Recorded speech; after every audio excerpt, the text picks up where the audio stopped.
দীর্ঘ সময় গরমে থাকলে স্যালাইন পান করুন। মাংস এড়িয়ে বেশি করে ফল ও সবজি খান।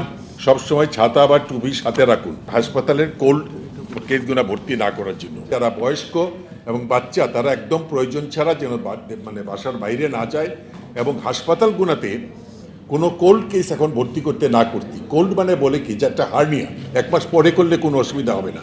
একটা গলবাড়ার যেটা অ্যাকুট না, সেটা 2 সপ্তাহ পরে করলে, মানে হাসপাতালটাকে খালি রাখার জন্য বলছি যে যদি এরকম চাপ হয় তাহলে বাচ্চাদেরকে এবং বয়স্কদেরকে যেন সেটা ভর্তি করা হয়। এখন কোল্ড কেস কয়েকদিন বন্ধ থাকবে। আর আমাদের স্যালাইন এবং আমাদের ওরাল স্যালাইন থেকে শুরু করে সবার কাছেই আমি আলাপ করছি। আমি একটা অ্যাপ খুলছি যে আমাদের মধ্যে সাথে সাথে যেন জানানো হয় কোনো জায়গায় কোনো ক্রাইসিস হলে। আমরা এটা এখন পর্যন্ত আমি মনে করি আমাদের কন্ট্রোলে আছে। পাতলা ও হালকা রঙের পোশাক পরবেন। বাড়ির বাইরে থাকার সময় সরাসরি রোদ এড়িয়ে চলার চেষ্টা করবেন। শরীরের পানি শূন্যতা এড়াতে অতিরিক্ত পানি ও শরবত পান। স্যালাইন পানিতে থাকা সোডিয়াম পটাশিয়াম চিনি শরীর সজীব রাখতে বিশেষভাবে কার্যকর। দীর্ঘ সময় গরমে থাকলে স্যালাইন পান করুন। গ্রীষ্মকালীন ফল দিয়ে তৈরি তাজা জুস পান করুন।